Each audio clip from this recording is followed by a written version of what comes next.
is Lauren Michaels, and I am a wedding planner, but my business is Aloha Bridal Connections. So on Instagram, we go by ABC Weddings. That's how most people know us.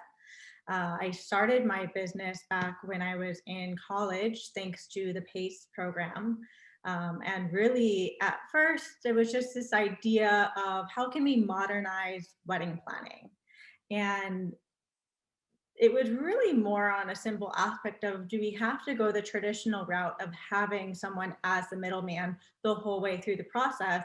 Or is there a way to give couples resources for them to plan on their own and have that guidance? And then we wrap everything up for them. So what was this big grand idea over the course of years has actually turned into being that idea. I thought at first I would have to scale back and like, oh, that's just a big dream. But really, as I've been laying out my steps, it's been almost exactly according to plan when I was first in UH doing the different program.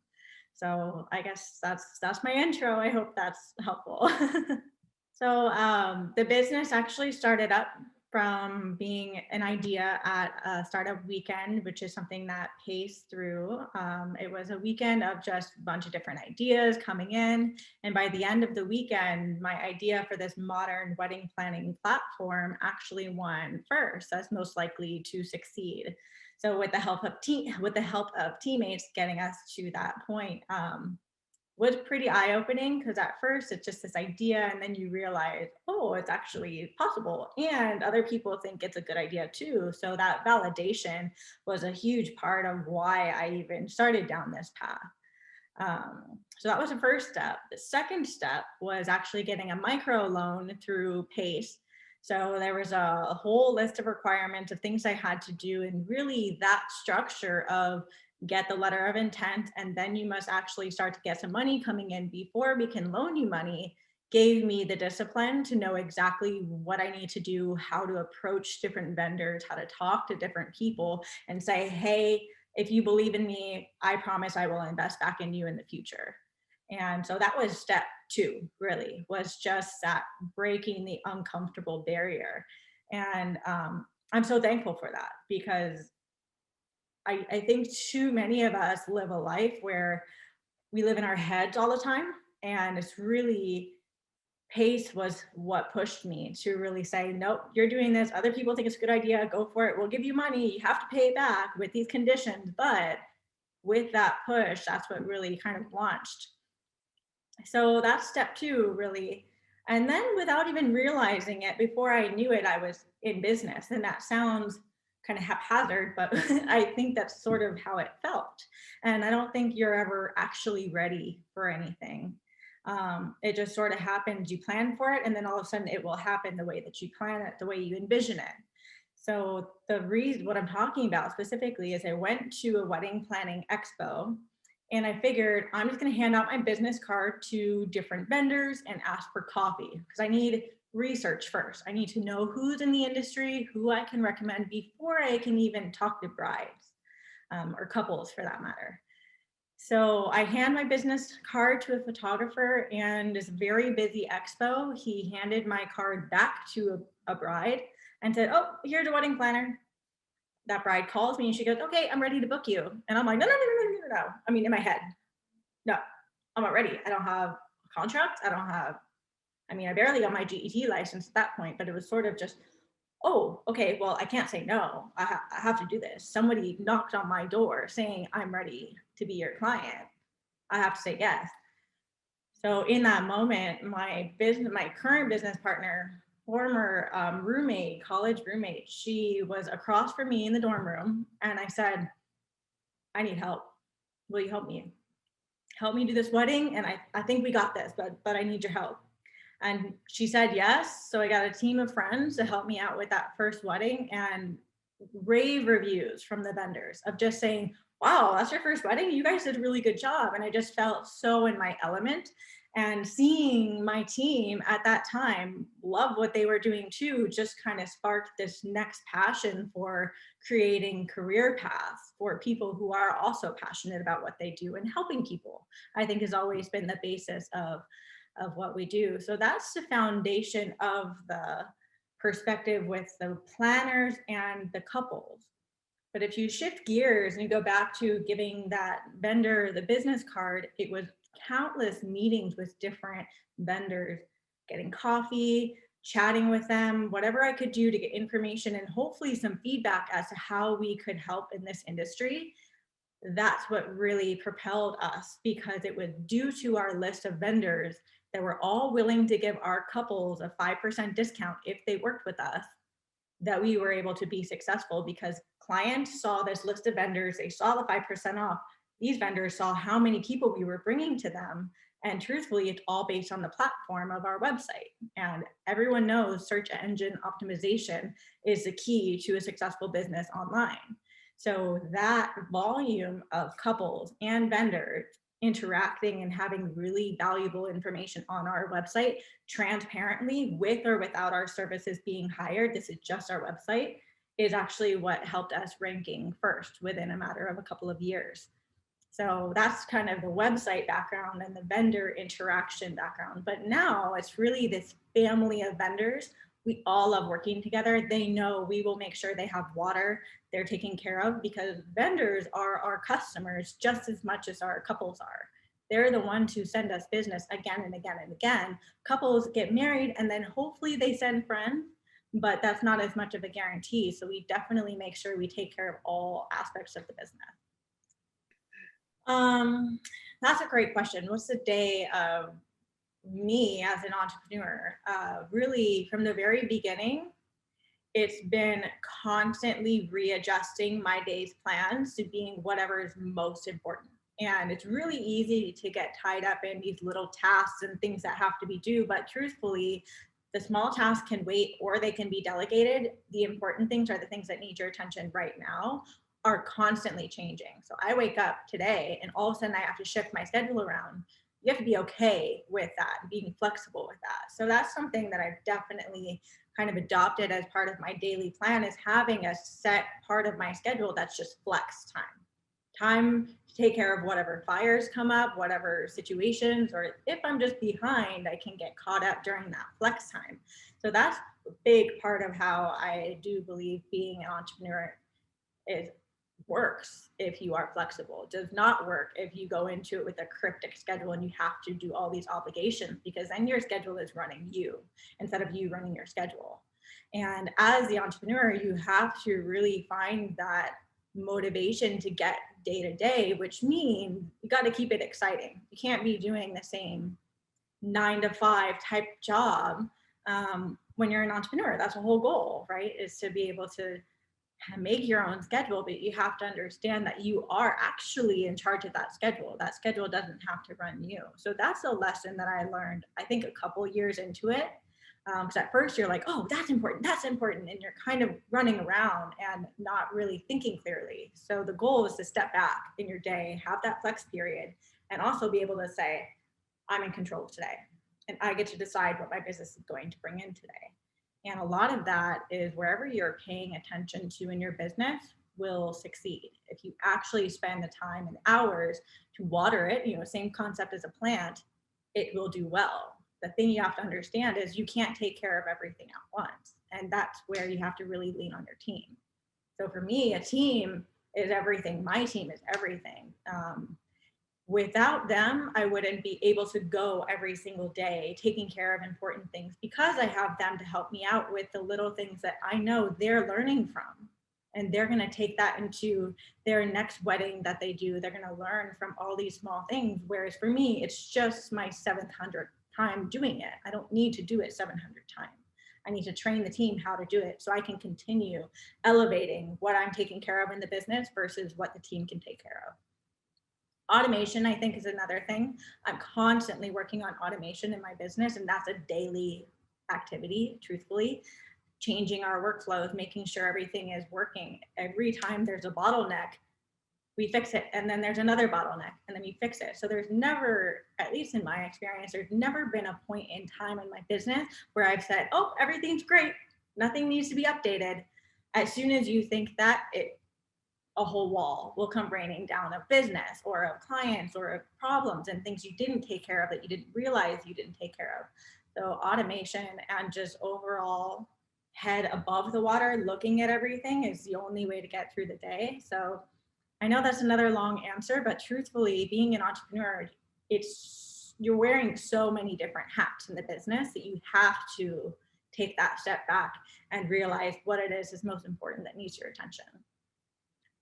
Ooh. So the advice I have for a student entrepreneur, and I'm also going to give it to my former self, just from that perspective, is you're never going to regret trying. You're never going to regret taking that first step and actually making that phone call and getting uncomfortable. And I think practicing in front of the mirror is something that I learned a lot during Shidler, during the different presentations that we had to do in the classes, was constantly getting in front of people, the classmates, and doing a presentation. The same is true at a networking event. You have to pitch yourself comfortably, looking like you know what you're talking about, like you're not nervous in a networking setting. So that's true for so many different aspects of a business, is to really get yourself uncomfortable from the start, so that as things go on, you're not worried every single time you go into a networking event about how you're going to talk, what's your pitch. You already have that part down, and you're really truthfully open to what connections you're going to make at that networking event or whatever it is, that work day that you're going into. You have to be open energetically to receiving whatever's knocking on your door. If you're so inner focused and just picking yourself apart, you're not really going to be able to take that next step. So I think being open-minded and ready and well rehearsed is the first step, and taking action is really all you need to get started. Money will come. I think that's something people underestimate. It's like, oh, well, there's no way I could do that because I don't have the money. Truthfully, the same thing as me going and giving my business card to that photographer, them unknowingly giving it to a bride, that was a booking. That was money I wasn't planning on having. And it's only when you're open and confident and approaching these people and saying, hey, here's my information, I'd love to just chat with you. Everyone wants to tell you their story. So if you make it a point to go to them and say, I want to learn your story, they're going to think so highly of you and say, wow, that was a really honest person that just wants to get to know me. Sweet, I just made a friend in the business network industry. So I think overall, getting started, being confident, and it all comes down to practice. You're never going to feel 100% ready in anything. So I think that first step is all it takes. The most exciting thing in being an entrepreneur is really just being able to create your reality, create your future, create the people, the network of people that's around you. You are in charge of that. And that's the beauty of it. And so many people idealize being an entrepreneur for that reason. They're like, oh, great, I won't have a boss to tell me what to do. Yeah, but you're going to have yourself. You have to be on yourself enough. And so the exciting part of all of it is you're constantly improving yourself in ways I don't think you can do when you're just working a 9 to 5 or working, not that 9 to 5 is a bad thing, but you're not growing, you're not challenging yourself, versus when you go into every day and say, I'm in charge of today, that's what really launches you into being successful. And I think that's the most exciting part, because you never know what's around the next corner, and that's okay. You got to be ready for it, So if you're shooting for the stars, you have to understand that the straightest path to that is at nighttime, which means it's dark, which means you don't know what you're doing, but you just got to shoot for it and go for it. And that is exciting. If you always know what to expect, it's not as fun. So pace was something that caught my eye when I first walked into Shidler, doing the tour, walking around, because I just had this dream of being an entrepreneur. And there it was, Pacific Asian Center for Entrepreneurship. And I didn't really know much about it. When you're first walking into college, you don't know what to expect, but it was very clear that there was motivated people there. So my first interaction was actually just walking in the door and figuring out, what is this? You can read the billboard all you want, but I think it takes going into the office and seeing who's working there to get to know more of it. So that was really the first step, walking in, meeting everyone that was there. Then the second was seeing the business plan competition, the next step was seeing the startup weekend. I had heard about it because I was part of the Entrepreneurs Club. I know it's changed different names and there's different clubs, but that's one I was a part of. And they had said, hey, come to this, it'll be really fun. And PACE is a part of it. So it's okay. So let's go. Let's just see what this is. And that's the first time I had a chance to really socialize and meet with the different people in PACE and realizing they are determined. They are determined to help whoever wants help. And you just have to go, knock, interact, and make sure that you're communicating what it is that you need as a student verbally, because they can't really help you if you're not asking for help or saying, hey, this is what I feel like I could get support on. So the startup weekend was a big push for me to understand I do have support behind me. If I want to chase my dreams, I have full support as a student. And Susan Yamada was a big impact for me while I was going through the whole program, because she was really very clear about a few things. Get in this business while you're a student because you have the resources, you have free legal advice, you have free mentorship, you have all these different classrooms. I used my thesis was my business. And so therefore I had the students that were in my class grading and evaluating, giving me feedback on my actual business, not just this, oh, I got to pass this class, so therefore I'm going to put this idea in there. It was actually something I was working on. So I think getting the value in that push from PACE specifically, saying you can do this, was everything I needed when I was going to school. So the second thing she told me was, be careful of burnout. Whatever you do, when you're first in it, and this is true for anything, it's true for relationships, true for business, whatever you're first starting, you're so excited and you're like, yeah, it's going to be great. But there reaches a point where you're doing the same thing and you're like, gosh, is it even worth it? Am I making a difference? Am I actually denting it? It's kind of like when you're running, right? And you're towards that end of your run. You have to go into that step of, I've got this, but you kind of have to change your mentality and how you're thinking about it in that run. The same thing is true for relationships and also with business. You got to change your mentality, you got to change your surroundings to say, this is how I'm going to get through it. And you don't want to just, like I said, you don't want to do the same thing over and over and over again, because that's going to burn out really quickly. And you don't want to put 100% of yourself into your business, because you have to save some of it for yourself. You don't take care of yourself, your business is going to dissolve. And that's just, in my opinion, that's just fact. So as long as you can take care of yourself and your business, you're in good shape. So all of that came from Susan Yamada and PACE, and just really pushing me to that next level. The business plan competition was another competition that I entered into. We actually won third with that one. And it was really because they said, don't limit yourself to Hawaii, you can go even bigger. And at the time I'm like, yeah, okay, let me just try to figure out Hawaii. But since COVID, truly, that's been the plan is, you know what, why not go to other places, other states that are more open? And that's, seems like a temporary thing, but really it is long term. You've got to diversify your business enough to understand that that's the only way to scale, is to put yourself in different markets so that you can really, if this one does well, great, this one can be slow and slowly pick up. But if this one goes down, this one can go up, and you're still good as a business. So that's another huge tip that I learned from that competition specifically. And then the last major thing that I used with PACE was the micro loan. So I needed funds to start up the business, and that was a big piece of what got me started. It was not just some money piece of it, but all of the hoops I had to jump through. Doing a presentation, justifying why I needed the money, how I was going to get the money, what the profit was going to be on that, what their ROI was going to be. It was just so much where you had to really say, this is real and I'm going to do this, and I'm not just joking around. And that whole experience right there was, I had to give letter of intent. Or I had to get letter of intent, which means I'd find 30 different wedding vendors that were saying, I will work with you. I will be on your website. I will help your system. I will make sure you've got what you need, because I believe in you as a business owner. Going and talking to people and buying them coffee and saying, hey, this is my concept, what do you think? And having them sign a piece of paper saying, I'm down. Wow, that's a big breakthrough as an entrepreneur, to be like, oh, okay, all right, this is happening, this is real. So I think overall, every single one of those aspects of what PACE provided me while I was a student is exactly the tools that I needed to get started, but also what I reflect on a daily basis. And I think that without it, you're just ideas in your head. But with Pace, you've got that full force behind you saying, cheering you on, being like, you actually got this. So that's pretty huge.